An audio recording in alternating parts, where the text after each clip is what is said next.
అందరికి అందరూ రాజధానికి వెళ్ళిపోయారా? ఎవరు కనిపిస్తున్నారు మీకు? సింహాసనం మీద ఎవరు కనిపిస్తున్నారు?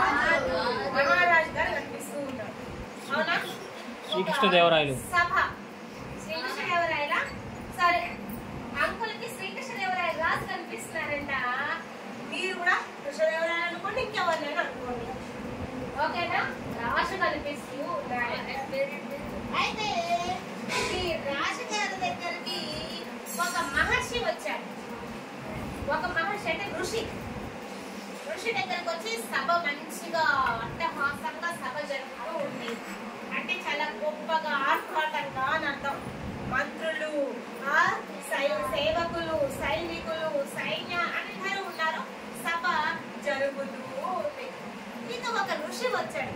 ఒక ఋషి వచ్చి, రాజుగారండి మీకు ముందుగా నమస్కారములు. సభ చాలా బాగా జరుగుతుంది. నా దగ్గర ఒక చిన్న ప్రశ్న ఉంది. ఆ ప్రశ్నకి సమాధానం మీ రాజ్యంలో ఎవరైనా చెప్పగలుగుతారా అని ఏం చేశారు? ఒక ప్రశ్న అడుగుతాను, మీ రాజ్యంలో ఎవరైనా చెప్పగలిగే ఉన్నారేమో నేను తెలుసుకుందామని వచ్చారు అనేసి అన్నారు. ఇక అంకులు కృష్ణదేవరాయలు అన్నారు కదా. కృష్ణదేవరాయలు అనగానే మనకి మంత్రులు, ముఖ్యంగా గుర్తొచ్చే రామకృష్ణ గుర్తొస్తాడు. సరే, ఈ రాజ్యంలో కృష్ణదేవరాయల రాజ్యంలో రామకృష్ణుడు ఉన్నారు, అలసాని పెద్దగా ఉన్నారు, చాలా మంది మంత్రులు ఉన్నారు, అష్టదిగ్గజాలు ఉన్నారు. కవులు వాళ్ళు ఎవరు చెప్తారా అనేసి రాజుగారు కూడా వేటిగా ఉన్నారు. సరే, కవులు మంత్రులు కాదు, కవులు మంత్రులు కవులు. మంత్రి ఒకడే ఉంటాడు. ఓకే, మంత్రి ఒకడే ఉంటాడు. కవులు ఉన్నారు. మంత్రి ఒకడే ఉంటాడు. ఓకే, కవులు ఉన్నారు. ఓకేనండి. నెక్స్ట్ ఇక ఏమైంది? ఋషిని ప్రశ్న అడగమని రాజుగారు అన్నారు. సరే అండి, మీరు ప్రశ్న అడగండి అనేసి అన్నారు. సరే రాజుగారు, ఇక వినండి నా ప్రశ్న అని తన దగ్గర ఒక చిన్న సంచి బ్యాగ్ ఉంది, క్లాత్ తో ఉన్న బ్యాగ్ ఉంది. ఆ బ్యాగ్ లోంచి 3 బొమ్మలు తీశారు.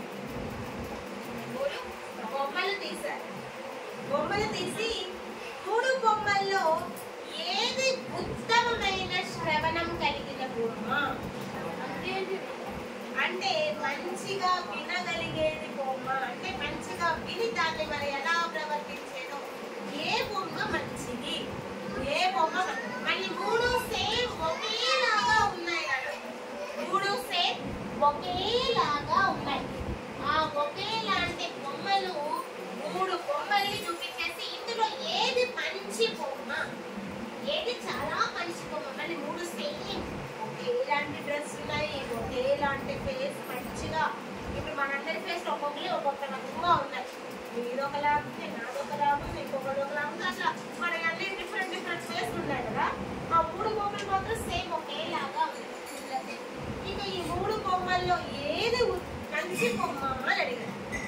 ఇక రాజ్యంలో ఉన్న అందరూ ట్రై చేస్తున్నారు, చూస్తున్నారు, వస్తున్నారు. 3 బొమ్మల్ని చూస్తున్నారు. చూసేసి ఏది బాగుంది చూడడానికి అన్ని ముక్కు ఉందా అండి అని ఒకళ్ళు అన్నారు. లేదు, ముక్కు మంచిగానే ఉంది కదా అనేసి ఇంకొకళ్ళు అంటున్నారు. చూడడానికి ఒక చిన్నగా పెట్టకుండా అని ఆ చెవులు చూస్తున్నారు, ముక్కు చూస్తున్నారు, కాళ్ళు చూస్తున్నారు, చేతులు చూస్తున్నారు. డ్రెస్ అయితే సేమ్ ఉంది, ఫేస్ సేమ్ ఉంది. ఇంకా ఏది వంకర ఉందా, ఏది మంచిగా ఉంది, ఏది ముందు మనకి బొమ్మలు ఏంగానే ఏం చేస్తారా తీసి ఏది మన ఇంట్లో నాన్న 2 బొమ్మలు వేస్తే ఏది మంచుకుందని చూసి ఒకటి మంచుకున్నది మనం ఉంచుకుంటాం. కొంచెం అటు ఇటుగా డ్రెస్ అటుపోయిందో ఇటుపోయిందో చెల్లికో అక్కకో అన్నకో ఇచ్చేస్తాం, తమ్ముడికో ఇచ్చేస్తాం.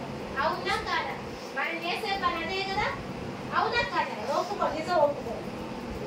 చూసి దీనికి ఇక్కడ ఇరిగిందా, ఇక్కడ క్రాప్ ఉందా, అక్కడ క్రాప్ ఉందా, ఇక్కడ చక్ర వంకర పోయిందా, కాలు బొమ్మలు అయితే అది పోయిందా, ఇంకోటి దీనికి స్లోప్ ఉంది, అది ఫాస్ట్ ఉంది అని మన నాన్నగారు కానీ మనం ఏం చేస్తాం, ముందు చెక్ చేసుకొని మంచి మంచిగా ఉన్నది మనం ఉంచుకుంటా, కొంచెం అటు ఇటు ఉన్నదాన్ని మన తమ్ముడికో చెల్లికో ఇస్తాం. లేదా చెల్లుంటే తెలివి గల చెల్లి అయితే అక్కకి ఇస్తుంది, అక్కకో అన్నయ్యకో ఇస్తుంది. అవునా అవునా కాదా?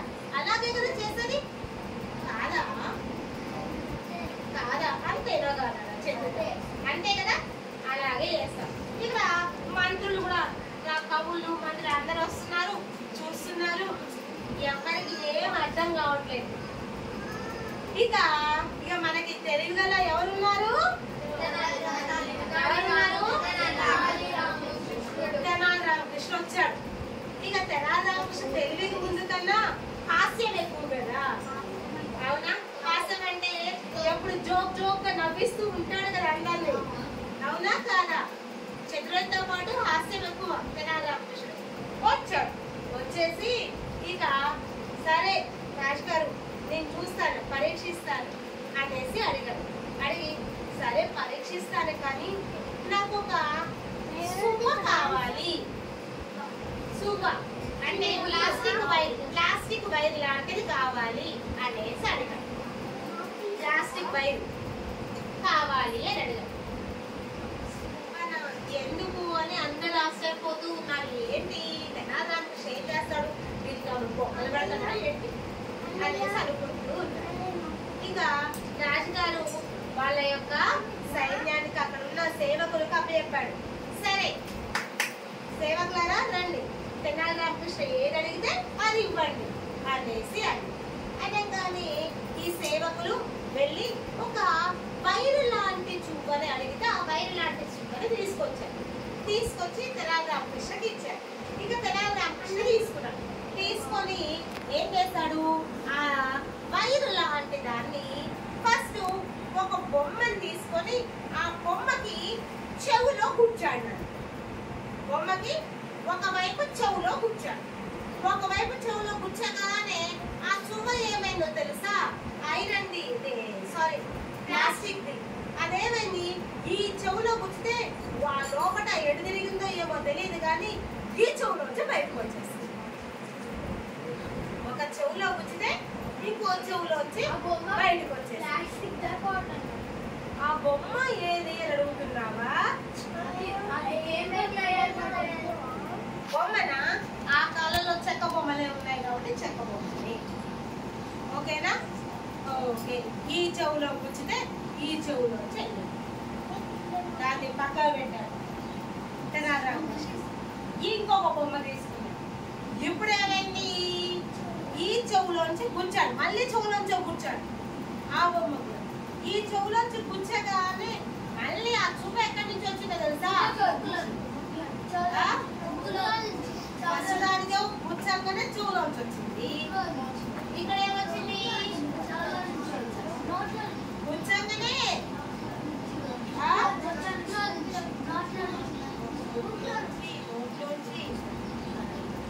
ఇటు గుచ్చగానే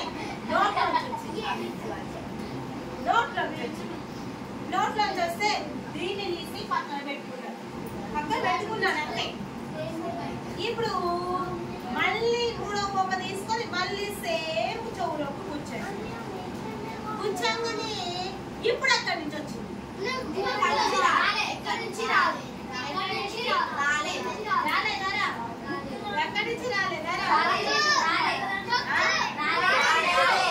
మీరు చెప్పినట్లే ఎక్కడి నుంచి రాలేదు.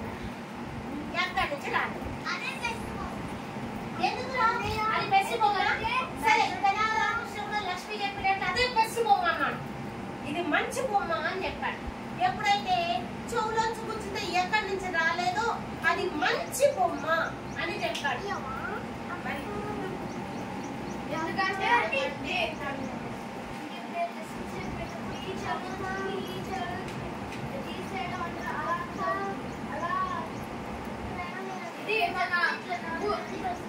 ఫుడ్ ఎందుకు ఇంకొంచెం బయటకు వస్తుంది,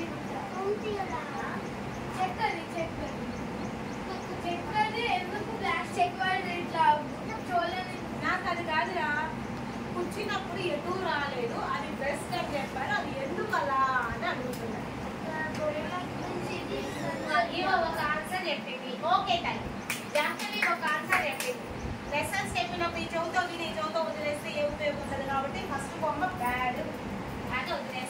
జెండా.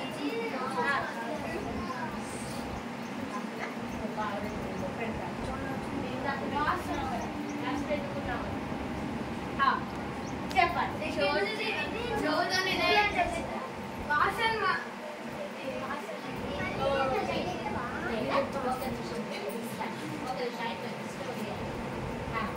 చూడండి మరి రాజు గారికి కూడా ఇలా డౌట్ వచ్చింది. అయ్యా తెనాలి రామకృష్ణ, ఋషి మాత్రం కొంచెం సంతోషంగా ఉన్నాడు, ఇదే బెస్ట్ అని చెప్పేసరికి ఏ విధంగా బెస్ట్, మరి మిగతా అందరికి అర్థం కావాలి కదా, తనకు ఒక్కడికి అర్థమైతే సరిపోదు కదా, మిగతా అందరికి తెలియజేయాలి కదా మరి ఆ విషయాన్ని.